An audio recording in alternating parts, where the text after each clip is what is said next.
What's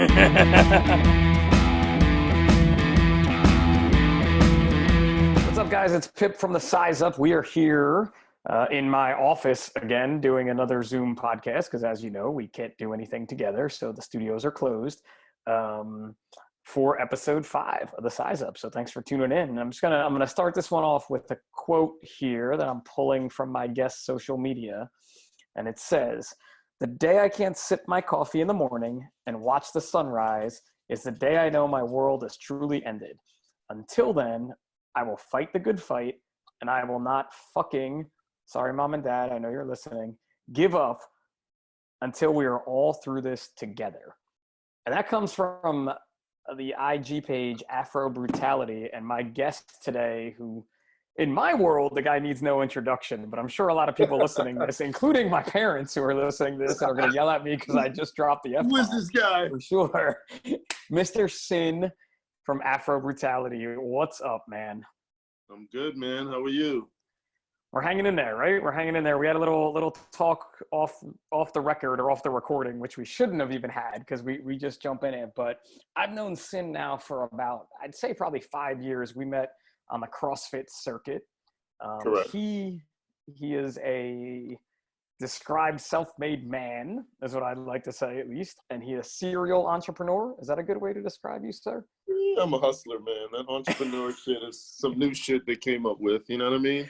Just a straight hustler. And his company is Afrobrutality. You've been around. You're a CrossFit OG on that scene before anybody even knew what a CrossFit OG was. So give me a little background on you and Afrobrutality before we get into your mission and how it's kind of changed with everything going on. Very cool. So, I'm a corporate guy. My mother and father were corporate guys. You know, my mother was the CFO of one of the biggest corporations in America back when she was 30, and probably a little earlier. It was called Digital Equipment Corporation, and they were out of Maynard, Massachusetts. And that's kind of where I started with the corporate game. I mean, she would take me to the corporate picnics, the softball games, and I was kind of raised in that culture. So much so, by the time I was like probably 8 or 9 years old, I started going to her job on the summer. I would basically be her intern, and I'm sitting there, printing checks and doing stuff because, mom ain't paying you nothing, Intern, they don't get why paid. I birthed you so that you could work for me. You know what I mean? So, but after a while, man, I realized that I was learning like these techniques, whether it was hustling or, as they say, entrepreneur, of just how to negotiate contracts, how to negotiate anything, whether it was salary requirements, whether it's days at the job versus days off, or paid time off, whatever have you. So when it was time to kind of go for my corporate beginnings, I started right in the mailroom. So I started in the mailroom, sorting mail. Then I got myself into customer service. I was taking phone calls, and then I found myself into direct sales. And once I got to direct sales, and any guys that are direct salesmen, they know that you're basically running your own business. You're getting your own clients, you're prospecting your own clients, you're setting your own times and appointments, you're negotiating your own contracts. I mean, you have price stipulations, but because you're directly working with businesses and representing the business you work for, they give you a lot of negotiation, room to negotiate, whether it's price, whether it's contracts, whatever. So, here I was probably about maybe 30, 32 years old. I was making at least $6,000 a week. And I just didn't care about my health, and that's what I'm calling it now. But at the time, I really didn't know the difference. I didn't really understand that if, I ate McDonald's every day, or if I ate, pies on the weekend, and I wasn't necessarily working out or exercising, this might be detrimental to my health. It wasn't really something calories I thought in about at the time. Calories in were the most important thing at that point then. Right. Exactly.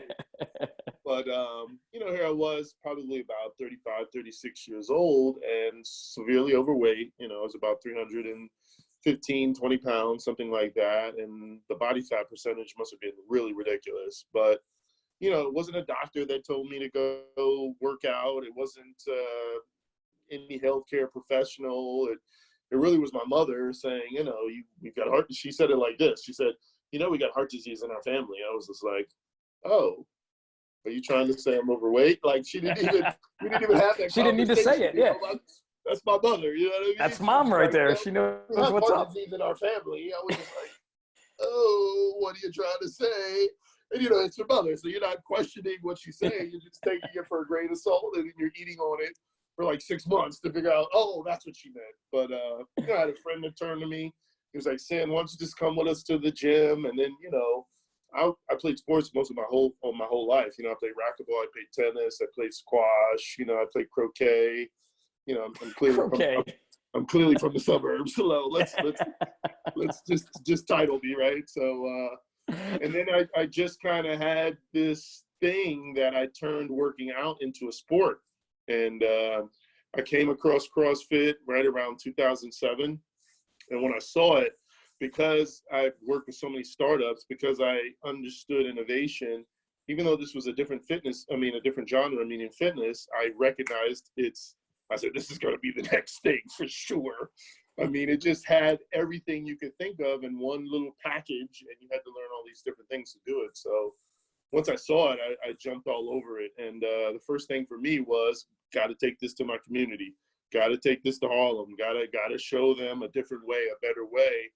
And it just became my mission to just expose as many people as I possibly could to this thing that they were referring to as CrossFit. And that's how I got started. That's awesome, man. And then when did Afrobrutality come along? Right around that same time, or was that shortly thereafter? Well, I've been doing Afrobrutality now since 2008 officially. But when I think about the image, which is basically, a skull with an afro and an afro pick, and most people don't know this, but that afro pick has a middle finger coming out of it. Most people don't even see that. And I kind of hid that in there so that they wouldn't know. But in case you didn't know, that's what you're wearing, right? Right. Exactly. You got a middle finger on your shirt. You don't even know it. But it really came from a childhood shit. My favorite comic book was Ghost Rider. And if you look at that flaming skull, if you put that flame in a different color, it may even be considered an afro.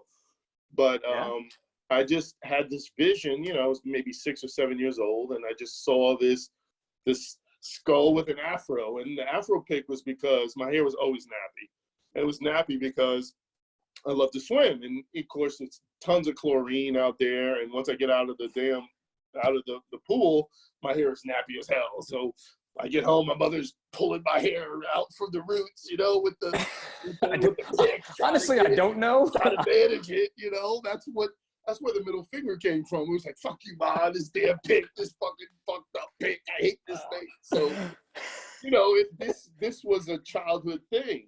And I remember sitting down with my team. There was about 5 of us. And we would talk about CrossFit affiliate. Should we affiliate? And should we do this? And believe it or not, man, even back in 2008, there was still, there was CrossFit politics back then. Oh my God, it had to be. It was crazy. But so when I thought about, how I wanted to represent myself and how I wanted to, kind of tell the CrossFit community, which was really small at the time, that, we're in Harlem, we're good with this, we work out in the park or the sidewalk or wherever the hell we could. I tried to come up with a depiction that was just going to scare people when we walked in, you know what I mean? So I came up with, I already had the image, from when I was a child, and then I had to come up with a way to depict that image or describe it. So I had a list of names, had like Afro Apocalypse, I had Afro, I'll kill you, all kinds of stuff. But the brutality seemed to mix well. And it was really based on the workouts that I was posting on Facebook. It was like, oh, this is brutal, brutal, brutal, brutal. Then I just took that as the action word, and I put it on my first shirt, and, the rest is history. And that too, that's when, apparel companies, athletic apparel companies, it was Nike, Reebok, Adidas, and then there were probably a few folks out there more for the bodybuilding scene. Yeah. But, there were only 3 of us, man. There was me, and I was the only one on the East Coast. The other 2 were on the West Coast. It was Life is RX, and it was Forged. But I was the only one on the East Coast. And I realized what I had done when I literally pulled up to sectionals 2007 at CrossFit Milford. Shout out to Jason if he's listening to this, man. He gave me my first shot. And I pulled up with my car, man, and I sold right out of my truck, man. I'll never forget, man. I made $500 that day, man. I thought it was Best rich, day ever. you know, like, damn, I made $500. What are we talking about? But it wasn't just $500. It was, you know, it was $500 based on an image that I had created, you know, and put on a shirt. There was just nothing more magical than be able to create something and from a small idea and watch people enjoy it and share it with each other, man. There's nothing more beautiful than that. You know what I mean? Ah, dude, I know. I don't know what you mean about the nappy hair end, but I know what you mean about that. Because what we did with 555 was just the same type of story where we put something on a t-shirt and people loved it.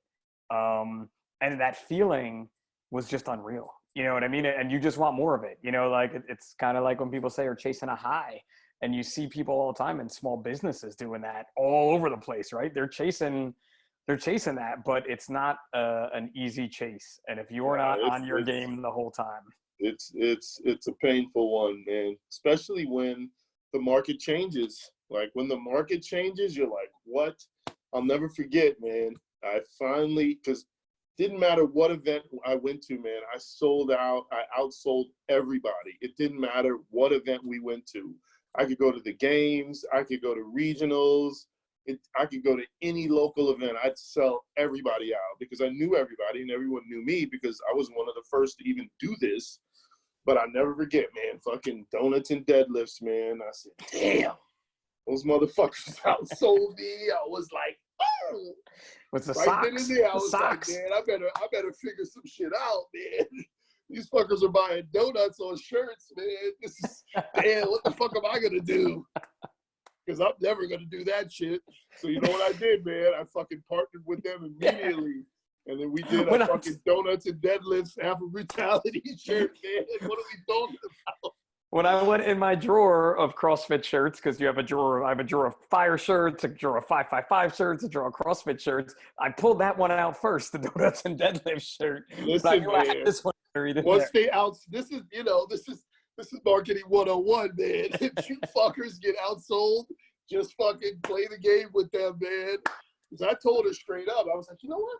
You really don't have any actual designs, you know, you just put a bunch of work. She's right, you know what, Sin? I made one, man. I made it on that donut day. I think they called it donut day or sure, everybody's National got a day. Donut Day or some dumb shit. And then I saw something like, I do not or donut this. Or I said, girl, I got this. And I sent it to her. She's like, oh my God.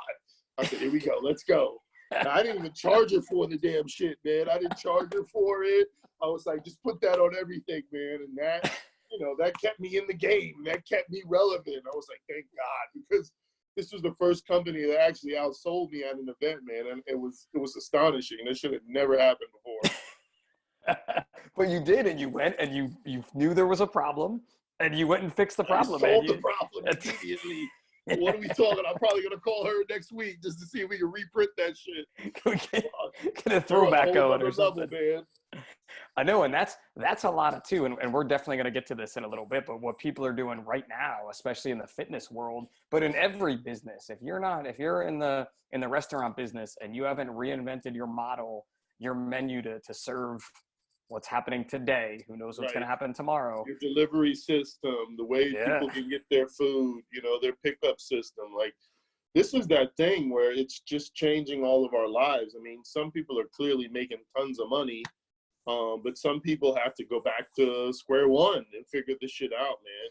And thank God I put my shit online 5 years ago, man. Like, if I was still at a physical location and I needed people to show up and pay me per month, man, I would be like, what the fuck am I going to do next, you know? Yeah, it'd be rough. I mean, like, it definitely is rough. It's rough for a lot of the people that are doing that, you know, and we know a lot of the same people that are in that boat right now, where they're like, what the hell are we going to do? You know, but I think a big thing with Afrobrutality and a big thing about having you on the Size Up with me too, is it's just not a shirt company. You know, you've always put out brutal workouts, and you've taken other people's workouts and made them even more brutal, which is right up my alley for sure. Because for some reason I was speaking to a firefighter from West Virginia today, and we were talking about brutal workouts and about the mental aspect of why you do them. and Exactly. comparing that to the emergency services world. And right now Mm. in society today, you know, EMS, EMTs and paramedics, they are literally the front lines of this. Literally. Like there's not even anyone can't deny that at all. At When it all. comes to police, fire, EMS, I say fire, police, EMS, just because fire has to go first all the time. But Right. I think soon it's going to be EMS, police, fire, EMS, fire, police, because they're really, I mean, I've worked EMS for a lot of years, and right now they're doing triple the call volume. I thought Oh was a my busy God. day. Especially in the city, man. I lucked out, and one of my athletes, her name is, I call her Esco. Her name is Teresa Escobar, and I don't know if they're fiance now. I think they are. I think they're engaged. But he's EMS, man. He's paramedics. He's medical service, and I lucked out, and I was able to do a design for them, and I print their shirts, periodically. But I was able to reach out, like, man, thank you, like you're doing things, and he's just talking about me, like, Sid, you're this, like, please stop talking about me, man. You're out there every day. I'm in my house, you know what I mean? Like, relax. You're doing a lot more for me. You're doing a lot more than I believe I'm doing. And those guys are so humble. And this one in particular, his name's Paul, and he just turns it around. But saying you're doing so much for us, and just like, okay, man, all right, fuck it. You're gonna win this argument, Like, I'm just gonna stop now. But they're going through it, man. Like if I text them in the morning and don't hear from them until the evening, I'm not even upset. I'm just like, and he's telling me a bunch of things. I'm just like, listen, man, you got to explain nothing to me. I know what you're dealing with, Yeah, they're running job to job to job, and that mentality hasn't necessarily always been there for most EMTs and paramedics. That grind. I'm not going to say it because I love doing medicine, and medicine's a whole different world, right? But on the fire service, we have a very physical job when we have to go do our job. Police officers are going hand to hand or doing all kinds of different things with people, where on the EMS side, it's a little different. And now a lot of the folks that maybe haven't been preparing for this physically are now thrust into it. And so that's a Right. huge concern of ours, in that world. And when it comes to the workout set that, going back to the initial question, the workout set that you've always programmed, what's your thought process to all that when you're doing these? That's a great question. I because me and my crew were so strong, we always programmed like brutal workouts that would last like 40 minutes or something real stupid with real heavy weights, you know what I mean? And once we realized we were kind of functioning more like a West Side Barbell and we'll never get members, we were like, well, maybe we should, me being the brains of the bunch, I was just kind of like, maybe I should figure out a different way to approach this. So I realized at a certain point that the weight of the bar doesn't even fucking matter, dude. It's really about their approach to it mentally, how they navigate, what's really like almost problem solving, like that workout is like a problem that I'm asking them to solve, and to ask them to solve either within a certain amount of time, or I'll give you all the time in the world, but your ego is going to kick in and figure out a way to solve that quicker. So I just stopped worrying about the weights and started worrying about the time, not necessarily the time domain, but what type of stimulus am I creating? So I remember having a challenge. I forget who it was, man. I'd love to shout him out. It might have been Todd from, he's one of those taskmasters from the level 1 certifications. I'm 100% sure, but he's like, Sen, you want to impress me? Give me a 3-minute workout like Fran that could just drop you on your ass. So that was my goal, to try to figure out how to come up with like a 3-minute workout that was just going to lay you out.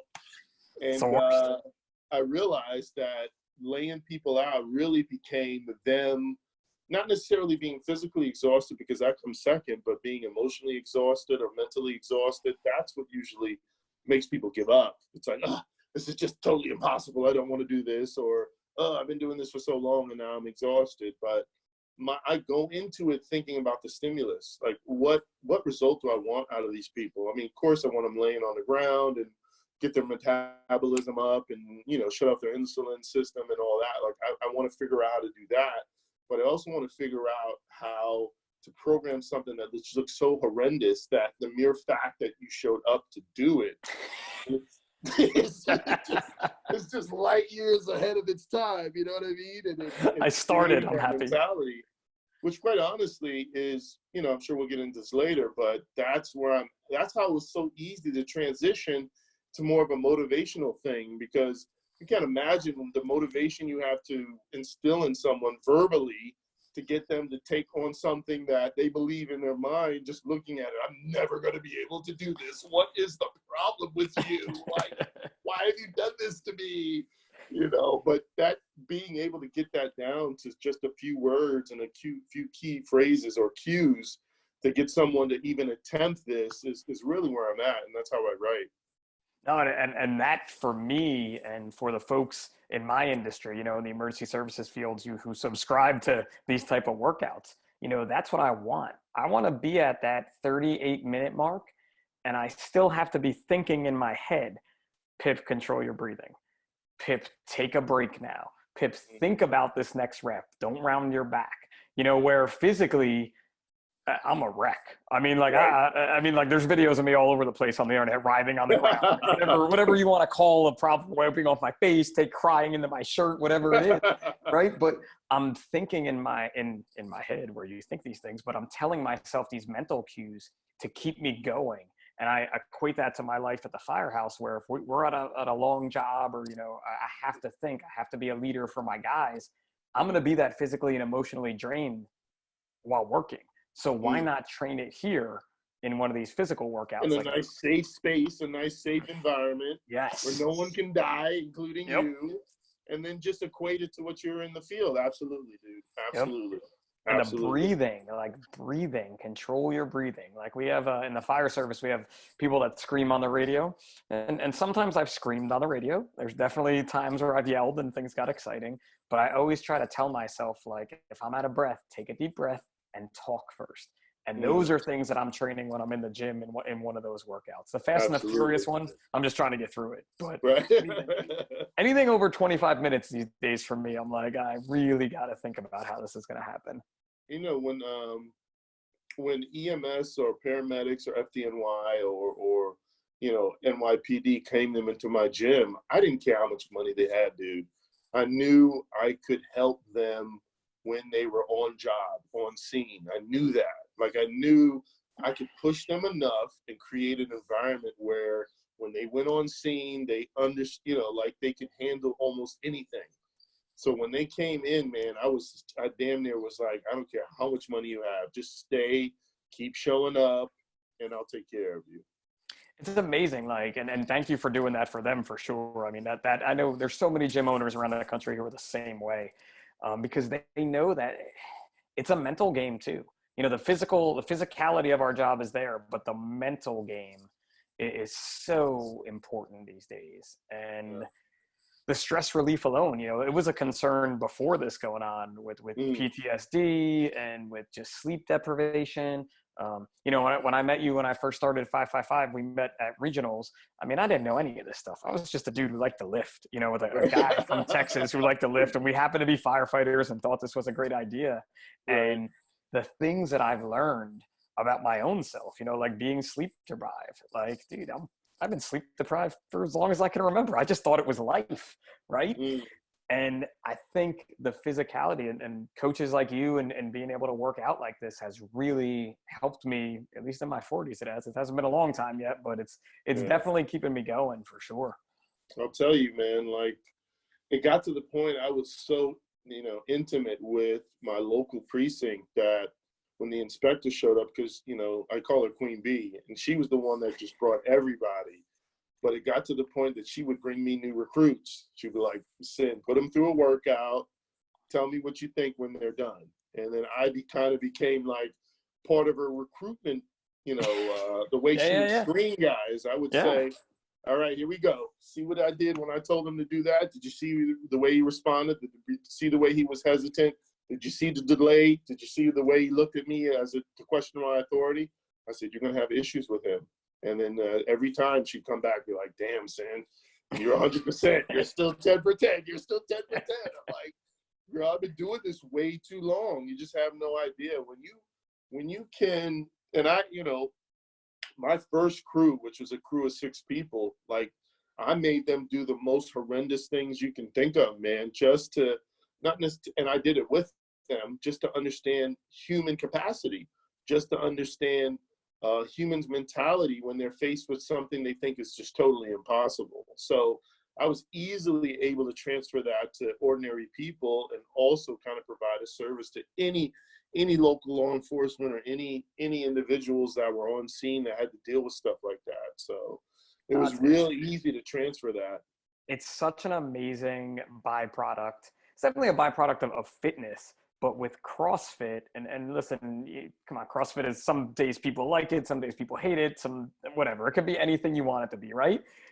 But when you're in that community, it's the way they hate politics. You know yeah, what I mean? same thing. Yeah. Whatever. You can hate whatever you want to hate, right? But when you're there and, like being coaching for a while, I meet different people in different walks of life, and they all responded to that same thing that we were just talking about. That same type of push. And not everybody gets the same push. Not everybody responds to the same push. You can't scream in everybody's face. I never did that. I never did the screaming. I would just, I grew up debating. I debated in my household. I debated at school. I was on the debate team. Like, I grew up debating. So I would just sit there and just have key words that I would say to them when I understood them, like, oh, this is what we're doing today. Like, what's going on? I thought you were here to do this. Didn't you pay me this month? You did pay me this month, right? Let me make sure you paid me this month. Is this how you want to spend your money? Like, I would just be on some realness.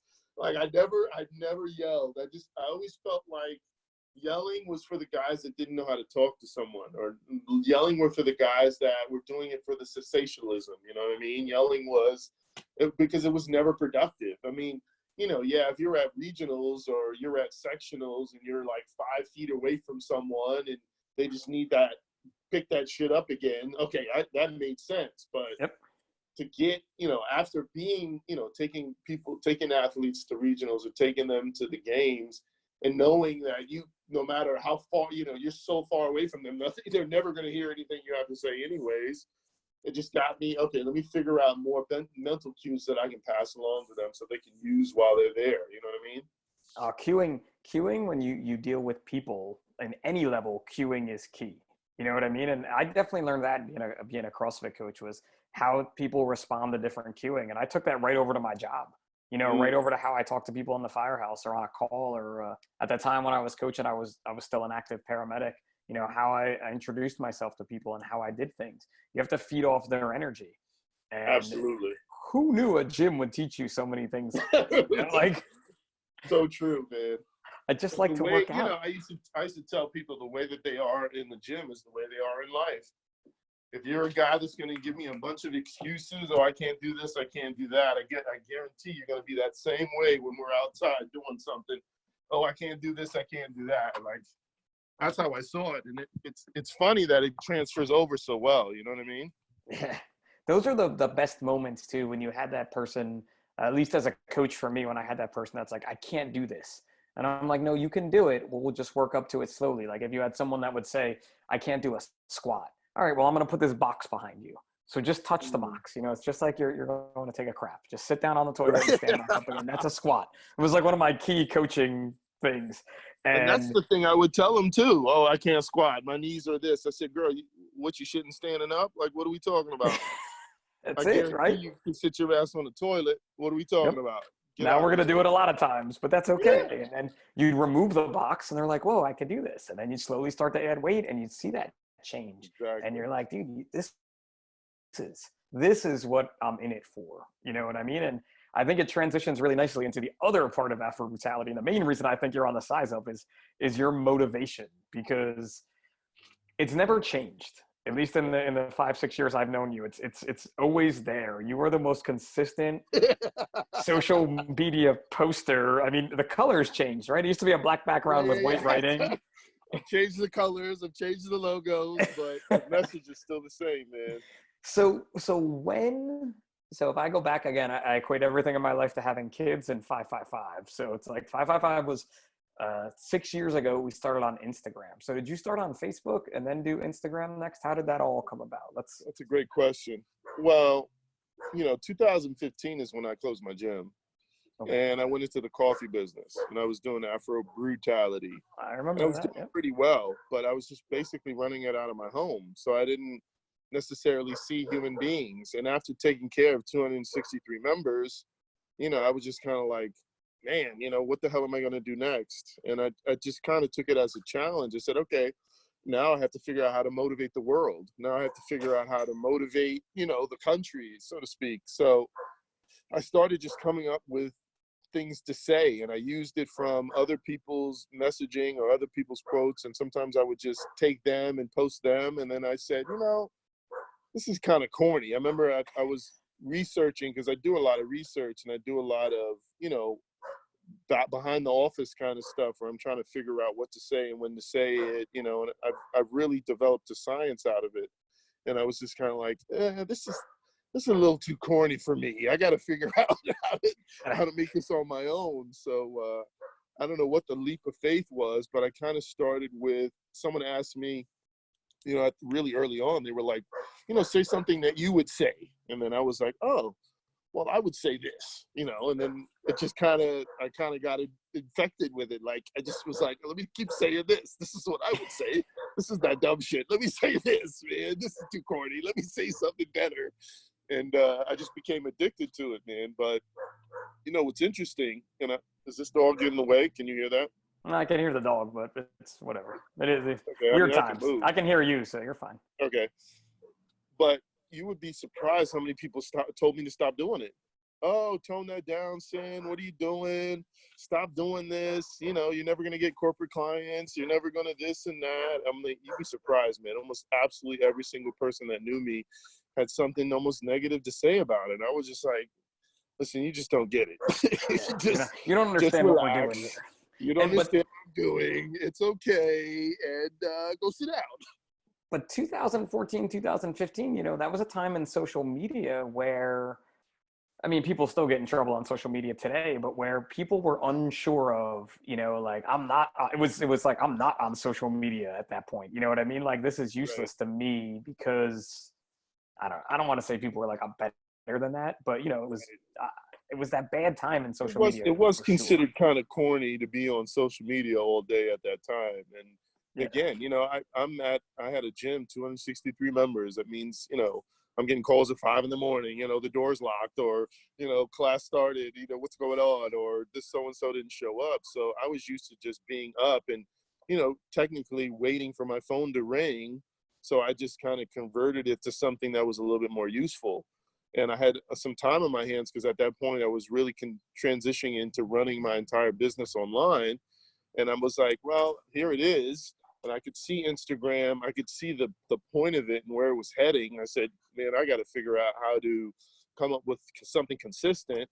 And I started with, like weightlifting videos and stuff like that, and fitness stuff. And I did like a Monday night brutality thing and a bunch of other things. And then I realized, the thing that made it more common was the mentality of the way people treated fitness, or the mentality of the way people approached fitness. It wasn't fitness itself. I had to look for something deeper. I had to find a connector that was deeper than any sort of fitness genre.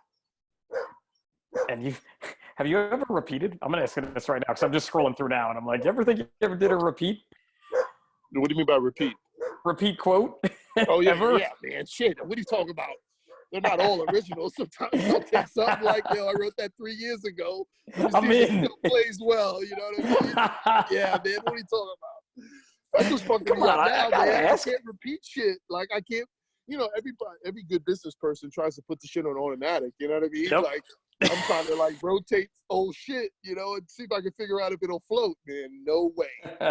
Tried one or two old, and they were like, nah, we ain't trying to hear it. We done followed you for 6 years or whatever. You just said that 3 years ago. I'm like, no. And they don't say that to me, man. They show me in, I'll tell you, man, my audience, on Instagram is probably one of the most critical audiences out there. I don't know if anyone else experienced this, but if I say something they don't agree, man, they will show that they're not with it. They won't just like something because it's me. They're loyal. Like, no, that's good. I don't agree with that. But if they like something, they go to town with it. But if they don't like something, they will show me, nah, I don't like that saying. That doesn't jive with me. I'm like, ugh, okay. So they keep me on my toes, man. I haven't figured out a way to automate that shit, man. I have to literally write that shit every, twice a day, man. I got to literally sit there and write that shit because they're not going for that used shit I did 2-3 years ago, man. Every now and then, if I can figure out the best way to make it all make sense, then they'll take it. But most of the time, I have to write that shit from scratch, man. They're not trying to hear it. That's good then. I mean, hey, critical. You don't have bots following you, so you know that much. Exactly. Not at all, man. All real. That was a fun time in social media when the bots appeared really. for a little while. The automatic likes and the automatic comments and all that other stuff, man. I tried the automatic likes one. There was, companies calling me and emailing me for days. I said, you know what? Fuck it. Let's try the shit. So I went for the automatic likes, and they would give me 17 hashtags or whatever it is, and we'll automatically. That's how I lost my coffee account, because I gave it an automatic like thing, and I was like, do coffee, but I had to remember all my stuff is super edgy, man. I got lines of coffee, like people are snorting it, like, the average mother at home might not enjoy this, and that's how they actually closed my account on Instagram and ruined my entire coffee business because of that. One of the coffees was called crack, wasn't it, or something? No, it was black cocaine. Okay. Then I had Red Devil. They're all named after drugs. So yeah. You know what I mean? Yeah, Blue Magic. Yeah. Angel Dust. Yep. I was dark, man. I was going there. You know what I'm saying? So I bought them. I'll raise my hand. I bought them. I mean, yeah, exactly. Enough soccer moms banned it, and they said, we got to get this guy off Instagram. And they did it, man. Oh my gosh, that was part of the social media story. But like I said, man, you've been consistent. I'm just sitting here scrolling, looking at recent stuff because you don't see everything. But eat cake for fucking breakfast. I'll take it, especially these days right now. Because trust me, my kids could have cake for breakfast at this point, man. We're. I mean, before all this hit, I was starting to do what I call a hump day challenge. So I would come up with stuff like, make your partner come first today or something like that. Like, sex for pre-workout or post-workout or, I was really trying to, because sometimes it comes so heavy, man, that, I want to try to figure out a way to balance that. But, the way people are right now, man, they just want to complain. They just feeling terrible. They're stuck at home. And, I really do what I can to try to lighten up the mood, but it's tough, man. People really want to be in their feelings. They really want to express how they feel. I mean, these are people that have never been home this long. These are people that are used to working, sun up to sundown and getting a little bit of sleep and then back to it again. So it's messing with people psychologically, I think that's going to be another thing that we're going to see in the next coming weeks here, especially in our area, in the Northeast where this has all kind of started. We've been here. My kids are home now 3 weeks with me. You know what I mean? So eventually people are going to start to crack. I don't know how long they can take it. And that's on top of the fear, just the fear of the unknown. And, is this going to end? One day someone said we were going to be back open by Easter, and the next day he changed his mind and said May 1st. So I got a guy in Kansas City that said June 30th. Yeah, those are June 30th. I'm like, whoa. I mean, a little positive to us is if we are ahead of this and it all happens to us first. We'll be the first one out. We'll be the first one out, yeah. First one out. First in, first out, right? First win, first out. Exactly. You have to hope, and again, that's all hope. So staying as positive as you can with this and being real. I think that's something that for you, there's definitely, I've seen you put out some controversial stuff over the years, and you were not unapologetic about what you said or why you said it. Sometimes maybe you were like, well, maybe I said that. Maybe I was a little off on that one, let's say, or something along those lines, right? Sorry, my opinion while I was typing, my mind got the best of me there, right? But staying consistent through all that, there's going to be loads of people that are going to feed off that, and they're going to need it, I think. So to think about. I become their morning cup of coffee, man. I had to respect that, like the people around me that don't run their business on social media, they just like, you're always on your phone. Like, And then sometimes I take time to explain to them, like, first of all, I come from corporate America, where at the time before the smartphone, we had a laptop, we had a Palm Pilot, we had our cell phone, and you were checking all that shit. You know, you had to go to your laptop to put your appointment. You had to sync it to your Palm Pilot. You had to sync it to your BlackBerry. You know, like, yeah, people need to understand, like, to me, this is a pleasure that I've got one source of information that I can just look at and deal with, you know, time in, time out. But, you know, I had to respect this, you know, once people started recognizing me in the street, man, I was like, fuck, man, I done did some shit, you know? Once they're taking pictures of me, like, are you that guy? I was you're like, the guy. yeah, I'm that guy, you know? Can I get yeah, of course, you get a picture, you know, like, I had to start respecting the fact that, you know, this was bigger than me, you know? And I always knew Afrobrutality was much bigger than me, but I couldn't necessarily, it wasn't tangible enough, you know? My audience is international, so I wasn't able to, like, talk to them every day or see them or whatever. But, you know, once I hit the Instagram and everything became a little bit more local and centralized, and people, you know, saw me in different places and could recognize me, you know, they would take their time to tell me, well, you know, you did this for me or you did that. And I started getting the DMs where it's like, you know, I was thinking of suicide. Once I got the first suicidal one, man, I was just like, okay, this is not a game. Shit gets real. Shit gets real. This is Yeah. not a game. Yes. Like, I got to treat this seriously, man. But because once people start DMing telling you said this and this kept me from doing that, you're like, wow, like, I have to treat this, you know, with a certain amount of respect. I can't just think that, oh, I'm on social media, I'm on my phone. Like, you know, people don't know what that's like. The average person doesn't understand what that's like, that you could say something on Instagram that's how you feel about some shit, and it saved someone from taking their life. Like, you're just like, whoa, man, that's something that it's even hard to explain. It's some heavy shit. Yeah. It's hard to try to explain to someone, man, that, oh, you know, I got my first suicidal DM, man, at least 3 years ago. And it really just changed my life. I was just like, wow, you know, here I am just thinking I'm talking shit, and people are actually listening to this because, you know. And then I had to psychologically get into, why are people even listening to me? Like, what is it that I'm saying? But, you know, the number one thing, and you even brought it up, was the fucking consistency.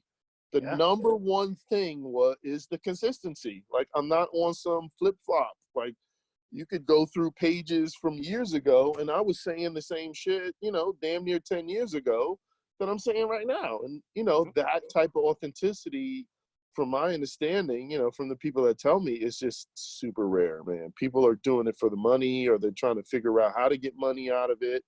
Honestly, man, I've made a lot less money than I have in previous years, and morally, I'm okay with it. You know, does it mean I can't drive this or do that? You know, listen, I'm all right with that. You know, that part of the game I'll figure out, you know, but for me, I've got to keep that authenticity. I got to keep that consistency, because it's what's got me here so far, if that makes sense. Yeah, and so many people appreciate you for that. You know what I mean? Because even if I'm wearing your shirt and someone says something, I'm like, oh, you know Sin? And they're like, no, do you? And I'm like, yeah, that's my boy. I'm like, yeah, I thought everybody knew him. I mean, you follow him, don't you know him? Like, he knows from what, anytime I've ever been with the dude, he knows everybody in the room. So you must know him. But it's those things that they look for that, you know, and it's crazy because we talked about you coming on the Size Up even before everything happened, just because of your positivity. So seeing all this go on in the past month in society, and you just staying consistent, like, I'm finding myself looking for it again too, just to see it every day, to be like, yep, I'll keep moving on today. We're gonna homeschool today. You know what I mean? We're gonna see what's up. Like right now, there's a little guy who wants to peek in on the podcast. Come here. You can jump in. Come on. No, you can jump in. Come on. Say what's up real quick. This is my man Finn. Say hi to Mr. Sin. Hello. What's going on, Finn? Show him your haircut. Oh my God. Are you really following that trend? He's following the trend, Sin. Are you following that trend? Oh my gosh. Get out now. Get out now. his hair is super long now because we can't get it cut. Only Dad could shave his tell. sides. I don't got anything with the scissors, man. Right. Even me, I'm like slicked back like Jimmy Neutron these days because I got like a Glenn Plake, dude. That's what I'm going for at the end of this, is a Glenn Plake mohawk. Like, it's gonna happen. Nice. But those are the things that like everybody's looking for. I think they're looking for positivity more than t-shirts. Yeah. You know what I mean? Like, I really think your company's changed. Yeah, I couldn't be the t-shirt guy, man. I remember, 2017 is when I did that BuzzFeed feature, and I have it as a link now on my Afrobrutality page, so anyone could see it. But once they approached me and started talking about, NBC called me about fitness shows and stuff, I was just like, whoa. I can't just be the gym owner that does shirts, like I've got to come for something bigger, man. I got to represent something bigger. And I had to make that pivot. I mean, I was pushed into that, but to a certain extent, I welcomed it. I always welcome new thoughts, new ideas, new things, new challenges. I never want to just be considered one thing. I want to be as multi-dimensional as I possibly can. I get one good shot at this. And the fact that, even 10 years later, we're still, or 12 years later, we're talking about this. It's like, man, fuck, I don't see it like that because you're in it every day. I'm living minute by minute. I'm living hour by hour. I'm always constantly trying to figure out what's the next thing I can do. And it's only times like this, when I'm talking to someone that's known me for a while that I'm like, man, I guess I did that, I guess. It's crazy, man. Here, I'll blow your mind with this one. Think about how many people in your time span of doing this have come and gone.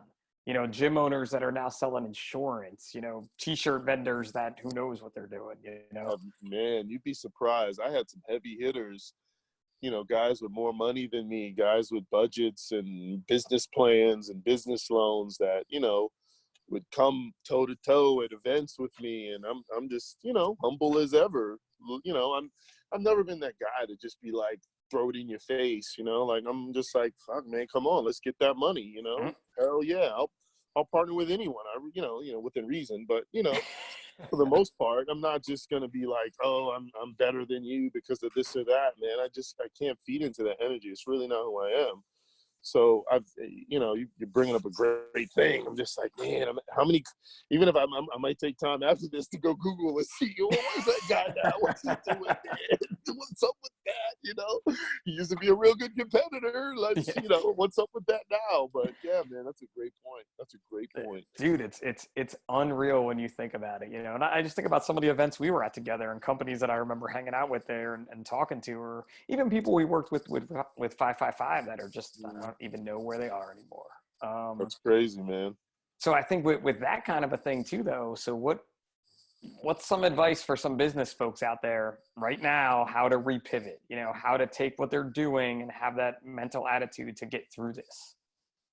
I mean, I equate what I've done to being able to attach it to very personal things in my life, something that I saw as a child, music I grew up with, I've made Iron Maiden designs, I've made Black Sabbath designs, like I'm really just being I'm being as vulnerable as possible, to a certain extent. I'm putting my entire life's journey, whether it's online or on a shirt or whatever, like I'm really giving of myself for people to get something out of it and do it for themselves. For someone that's getting into this, I would say, yeah, go for where the money is. That's fine. But still figure out a way to make that yours. Try to figure out a way to make that a personal venture or something that you can do, because, mixed what you just said with this question, man, these guys were just in it for the business. They weren't necessarily giving back. They weren't necessarily being vulnerable. They weren't necessarily talking about themselves. They were doing algorithms or they were doing Facebook ads, and, that's not the way. And regardless, that's the way to quick money. Yeah, and you may make it for a few months or you may make it for a few years, but, can you be here or be on a podcast anywhere and say, have the host say to you that you've been consistent the whole time I've known you? Or you could sit here and I can sit here and say, I've been doing this for 12 years. Like I can almost guarantee you, man, there's not many businesses within or without CrossFit that could say they have been in here the entire time, man. 12 years. Like, no, there's got to be where did that a come handful. from? Yep. You know, listen to some of the things I said. I said, I know this is going to be the next thing, so I recognize the business opportunity, because I'm a business guy at the end of the day. But I took it to my community, you know, not to make millions of dollars, but to just kind of figure out what they thought about it. You know what I mean? Like, some of my best business ventures were just based on curiosity, or based on, I wonder if this is even viable. You know, a lot of people kind of invest this and do their business plan here on a hunch or this or that, but they kind of leave it there. They don't continue to just look at it like a child, you know, like, oh man, this is fun, or this is cool, it's got the blue buttons, you know, like, yep, let's try this, they're not necessarily trying to uncover that. They're trying to get to the point of automation so that they can make money and be on a boat, but they're not going at it like, okay, I'm gonna do this for 12 years, or I'm gonna do this for the rest of my life. How am I going to do that? You know, so it requires more than a business degree. It requires more than Facebook ads or Instagram ads. It actually requires a piece of yourself. And that's something you can't teach. That's something you can't read about, you know, and that's something that either you, to a certain extent, have it, and that's who you are, and that's who you've always been, or not. It's a very easy way to put it, right? Like, I mean, and that's it. It's either you have it or you don't. And I think right now, a lot of business owners are in that, like, oh boy, did I have that phase? You know, when I saw CrossFit gyms, CrossFit boxes, we have to call them boxes still, I guess, right? But, or even any gym, they're renting out their equipment or loaning out their equipment. So their members are still paying, Super right? smart. You want to keep your members paying, you have to do something for them. So you have classes on Zoom, you take all your dumbbells and your medicine balls and anything, an assault bike. Hey man, you want an assault bike for a week, it's you're part of your membership dues. You just got to bring it back next week. Perfect. Or we'll freeze your dues and you pay $20 a week for the bike. That's smart. Right? That's going to keep those smart. Yeah, that's going to keep those people. Creativity is definitely part of this. Like, just, you kind of have to never, you know, I'll tell you this, I'll share just a small story. Like, you know, when I was making the most amount of money, it's when I was the least creative.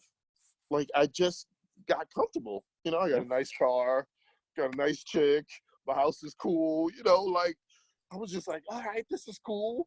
And not only that, man, I was complaining. You know, I was complaining, like, oh my God, these members who are paying me this money every month, man, they're just complaining about it. You know, like, you know, money, to a certain extent, once you reach a level of money, man, you just kind of get comfortable to it. You get used to it, but it also stunts your creativity. It stunts your drive. So a lot of people that, you know, especially now that I know, it's like, you know, they're just always striving to be better. They're always striving for that next challenge, regardless of how much money they have. They're always looking for that next challenge. And I actually, because of the money I made, I kind of wanted to do it in reverse. I'm like, okay, how much can I do with no money? How much can I accomplish with no money? Right? And then I started lecturing people on, you know, what are your hobbies? Like, what could you do at home if you had absolutely no money? What could you do every single day consistently with absolutely not a dollar in your pocket? And essentially, this is who you are as a business person. This is who you are as an individual.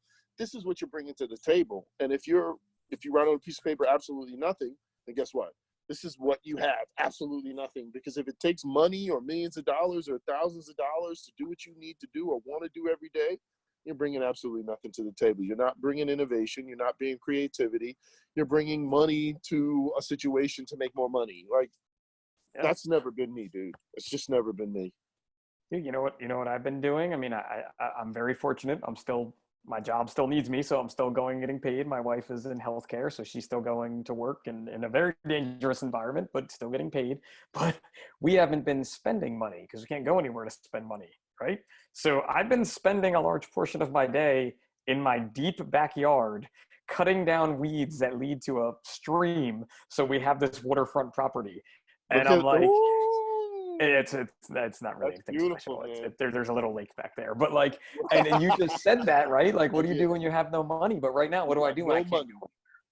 This is what I'm doing. I'm working in my yard, and it's strangely satisfying to me now, like seeing the progress and the mental stress relief of being out there with some tunes blasting and just working.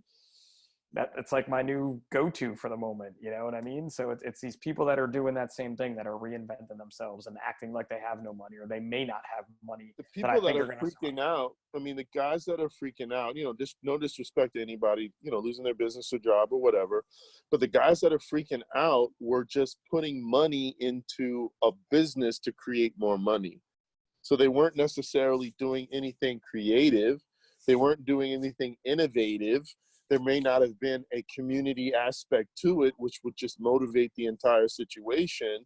Now they're panicking because now their automated business is no longer automated, and they might actually have to come up with some shit that might actually work. You know what I mean? And that's making people freak out, let alone people hate change, or people hate having to be discomfort for a while, like, let alone all that. I mean, at the end of the day, again, what can you do for free? What can you do without no money at all? And I developed my linguistics. I developed, my negotiation skills. I developed, different ways to do things on the app, whether it's creativity, whether it's designing. Like, these are things that I can do for absolutely free, which means I could do it for the rest of my life because I don't need any money to get it done. Yeah. I mean, it's so clutch right now, because everything is so tight and everything is so scary and just different.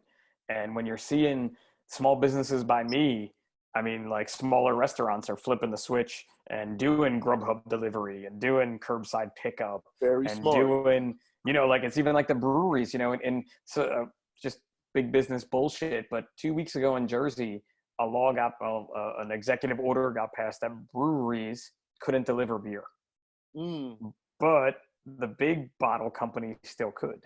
Right. So we're not going to call anybody out, or I'm not going to say names, but but then all those small businesses got together and were like, no, we vote too. And I think 2 days later, that executive order got wiped out. And now That's these beautiful. breweries, they're delivering door to door. You know what I mean? Like, they're keeping their people working, they're making That's money, beautiful. and they're doing what they have to do. And they will bring you beer to your house, which is kind of cool in a lot And of ways. another thing, you brought up one other thing, it's value. Yeah. I found myself in a conversation with, personal trainers. They text me. I know most of them in the city.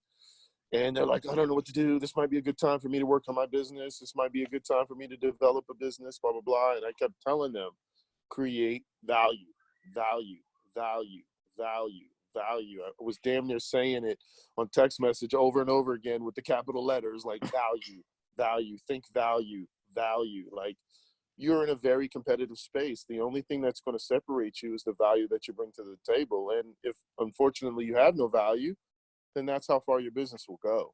But if you Yeah. can And create that value to the next, not the value in your head, all of us think we're the most valuable things on the planet, but the value that the next person that can experience, can tell another friend or tell two friends or whatever it is, you can create that value and that experience of value, and they can feel it, then that's transferable, more than money. it's just like you said in the opening quote, when we get through this together, I'm going to remember those people that created value during this time. Definitely. Like, I have a list going. I should just start writing it down, because it's just stupid to not write it down. But, people that I'm watching do things in ways that I'm like, this is amazing. You're a game changer. You know what I mean? Like, you're really stepping up to this. And I know that some of the people that I know that are doing it aren't really well off to begin with. You know what I mean? They're not Nike. I don't know. I'm going to pick on Nike because I said Exactly. it already, right? But they're not this major company. And I'm going to remember that. And even talking to some of the emergency services vendors that I deal with through 555 things that I work with, larger ones, and how they're retooling their lines. It's still important what they need to make, but they're making the more important stuff right now. I'm going to remember all those things. And the people that Absolutely. didn't do shit for anybody, Jack shit. Like, there you go. Like, yeah, I'm not gonna support them anymore. I'm gonna go to right. that guy who's the little place in my town that's still selling food 6 hours a day. You know Exactly. what I mean? Like, And even that's what you even need to do. even in my business, I did Fashion Week last year, and it brought in a different level of, let's say, apparel, for lack of a better word.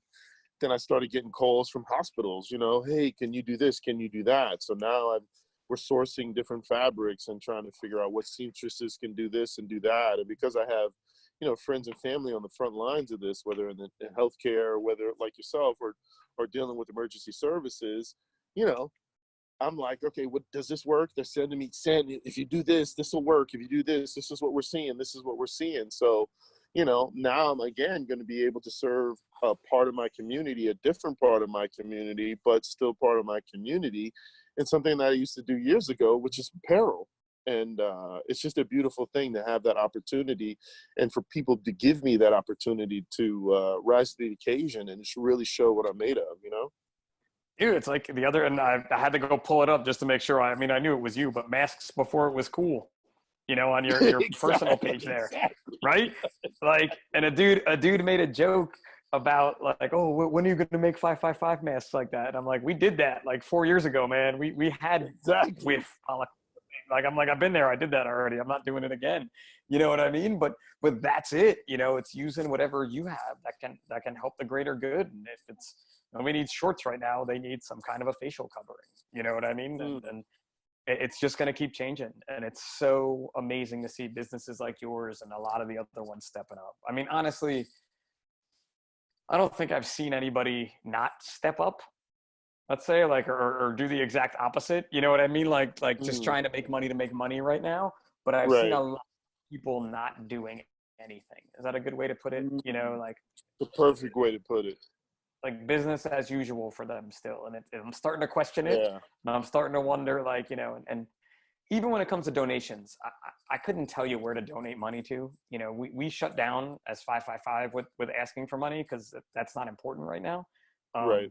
But people donating to their local hospitals, when you see a business, showing up with masks because they have seamstresses, that's amazing, right? If you can't look at what's happening right now and damn near be in tears and damn near be in like, what can I do to help? You're just a fucking piece of shit, man. It's a pretty easy Period. way to put it. Period. You are a fucking living piece of shit. You know what I mean? Wonder, like I just can't imagine living like that, man. What the fuck? I wonder how many shuttered businesses, and again, I'm not trying to call anybody out, but like big businesses just have cases of toilet paper sitting in a storeroom because normally they would need them for their business, right? And you're like, fire departments and police departments can't source toilet paper, but you probably got a storeroom full of it in your office building. Oh my God. That hypocrisy right? Like is crazy, man. Right? Because we're getting to it's getting to the point where like, we have to source that stuff too. So if nobody else can source it and we can, where are we going to get that from? Oh my God. I hate hearing and this. But you think there's office buildings out there that are no one's going to them right now. And they've got it right in the basement or in the storage room. Imagine if they pulled up to a hospital with that, or up to a nursing home, or I can think of loads of places besides a firehouse or police station or EMS station. Absolutely. Which has been amazing for us too. And being, in New Jersey after 9/11, we saw a lot of this type of thing happening. But, restaurants just dropping food off. Yesterday, I worked 2 days ago now, the shift that worked yesterday, a local restaurant just showed up with lunch. We had it the other day from a different restaurant. You just see that everywhere, which is awesome. Yeah. That's beautiful. It's truly getting through this together. And yeah. You had talked a little bit before about people stocking up on things just to be safe and be protected before we went recording. Yeah. I think we're past the stage of the zombie apocalypse is coming. At least I hope we're past the stage of the zombie apocalypse is coming. My son made origami nunchucks the other day, though, just in case zombies come for us. We have paper nunchucks. But nice. I think we're past that, and I think we're really getting to a point where people are seeing we can do this together. Social distancing, you don't need to be out all the time, at least that's what I'm seeing. You're a little bit more north of me, but we're not there yet. We're not there yet. No, we're not there yet, but we're getting, I feel like we're going that way. Well, I follow one guy on Instagram, or he follows me. I kind of keep it as much mutual as I possibly can. He makes bullets. So guess what? Every other post is about this person got robbed or this place. Yeah, man, he's promoting the fear because that's how he makes his money. And then right after that post, they're watching this machine make bullets. I'm like, I talk to those military guys, man, and my main guy, which is Johnny Payne, like he gives me the reality of it. And he's like, Sin, there's a part of us that wants shit to go wrong so that we can go outside and do what we're known to do. Do your job. Do your job. Do their job. And, yeah, it's just like, fuck, man. And it gets to the point where we just have to make sure that these guys, I check in on them as much as I can and just say, listen, man, let's just relax. Everything will be fine. You don't have to go there or go here. But, how are you today? How's everything going? Like, sometimes just checking in those types of guys and just saying, hey, how are you? And that sort of thing. Even if they don't reply, even if they don't get back to you, man, sometimes they can't ignore that you reached out. They can't ignore that, you're thinking about them or you told them you love them, because they've given me so many different thoughts and scenarios way before this happened. One of them being like, Sin, we're the guys you really should check in on. Like, we're the guys that could hold up the Federal Reserve and have make it. You want to be with us? Covert operation, exactly. You want us on your side. Trust me. Like, you don't want to mess with us. Like, you sent us out here to do this, and we came back and we were successful. But we still have that energy. We still have that. And the second thing he laid on me, man, which is he laid on me a bunch of shit, and his name is Jason, man. He was like, Sin, there was a time something blew up in front of me and I was out for who knows how long. And he said, as the impact was happening, he knew he was dead. Like, he was like, I know I'm dead. And he was at peace with it. Then when he woke up, he said, Sin, you have no idea what that's like to have given up on, your life, or felt like your life is now totally over, and you wake up. And I was like, oof. He said the rush he got from that, man, is something no drug will ever be able to top. And it was just a complete and total release of his spirit or of everything, and was ready to go. And then he woke up. And I was like, wow. So, it's yes, I think the hysteria has kind of, leveled off.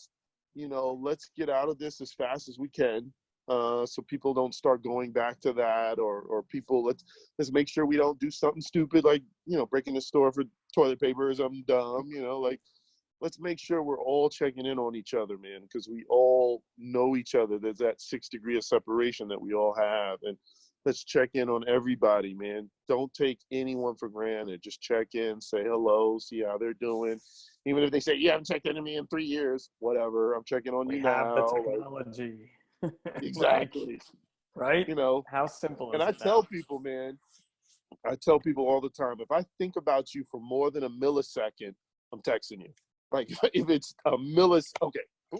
And that's all it takes, man. If a thought of you comes in for okay, I'm checking in on you. Like, that's just how it is, man. And if we can live like that as a community, and as a nation, man, we'll pull through anything together. It's crazy too. And this is going to get a little weird, I guess, now, even weirder than everything. But like, you and I don't talk very often, but I'll check in on you every other month, or vice versa. You know what I mean? Like, whatever it is, it's just like, yo, I saw your post. What's good? Or like, you all right? I saw your post. Are you all right? Yeah, man. Right. And that's the thing. That's a touch point. Liking something or commenting something, that's a touch point too. It doesn't have to be intimate where we're going to dinner all the time. Like, it could just be, oh, I like something, or I commented on something, or I text you. Like, that we have enough technology in front of us, man. We can figure out a way to stay in contact with the people that matter to us. Yeah, and it's not like you're doing shit right now anyway. Most people like, I ain't doing like shit. That's it. I'm homeschooling and doing yard work and going to work and pounding beers, watching Netflix, watching the Tiger King. So listen, Sin, man, I kept you for a little over an hour. That's usually where we cut these things. That's fine. But I'm super stoked we got to do this for sure. And like I said, we're Hell going to yeah, do it in man. person. So there's definitely going to be a version 2 or episode 2 follow up after we get through all this craziness. Perfect. I appreciate you giving me your time because, like you just said, you're not doing Come on, shit. man. You've been to my house. You know how this works, man. It's all good. I appreciate it. But let's let everybody who in Size Up land, including my parents, who've now heard me curse on my own podcast, let them know where. Sorry, again, mom and dad. 41 years old, still can't curse in front of my parents. But so I'm right there with you, man. Don't worry about it. yeah, well, we'll end that one there. But let us know. Let everybody know where they can find you out there because you got a couple different always, always Afrobrutality, and then that's on Facebook, that's on Instagram, on TikTok, believe it or not, whatever. TikTok, oh boy. And I haven't done anything with it. Like, I don't know what I'm doing, man. Like, good. Let me know when you figure it out. The Chinese figured it out. Like, they own it now. It's damn near national security that we don't use it. Like, okay, whatever, man. Come on, get out of here. But that's it, man. I do skateboards, of course. That's just the next generation of got to get back. We didn't even talk about skateboards, man. That's been the most recent iteration of Afrobrutality. Yeah, my son now lives with me because he's 24. So he's been living with me for almost 3 years. And this is what they do, man. I'm like, okay, well, if this is what you do, I got to get into it, like the businessman in me. And then I go back to the 80s when I did skateboarding. But yeah, man. So Afrobrutality, I'm all over the map with that. So you can, whatever you need, you can get from that source. And if you haven't picked it up yet, he does his own social media. So there's no one else there doing it. It's all him. No bots. I'm writing no bots. Myself. None of that the stuff. The spells are mine. The bad grammar is me. Don't worry about it. Did a grammar police come after you too? Oh my God, you have no idea. They kill me. If I misspell something, dude, I'll tell you. Within 2 minutes, I've got about 3 comments. That. I'm like, oh my God, can you please leave me alone? And they push me to the point of delete it. Someone will ask me, could you please delete that and respell that so I can repost it? I'm like, oh my God. So I can repost it. I don't want your ill grammar, sir, on my page. And then if I misspell something, and then I've got bigger accounts that repost me. I'm like, hey, listen, man, I'm sorry. They're like, Sin, what are you talking about? We didn't even see that. I'm like, yeah, I know, but I got a bunch of messages. Like they're making me super apologetic. But you just gave me another podcast idea that really has nothing to do with the Size Up. But I'm gonna take some social media folks like you and some of my other friends out there and we're gonna have a bash session on a podcast of talking about what people say to you on social media. We could have a whole podcast on DMs alone, man. Yeah. You have no idea. When they slide in. Well, listen, man, it was great having you, man. I appreciate it. It was great catching up with you. Thank you, man. No, thank you for the time. Again, I want to thank National Fire Radio for producing the Size Up. Don't forget to check them out. They're putting out a lot of content now, too, because we're all on the Zoom platform. To Julie and Pete from Rush the Bus, our other partner podcast out there on the front lines and the NYC, working as paramedics, man. Those guys are just they're top notch in the game right now. So check out Rush the Bus. Check out National Fire Radio. This episode of the Size Up should be out soon, and next one will be 6 because 6 comes after 5. We'll be dropping in about a week or now too. So check us out, and I'll catch up with you guys soon. Have a good night.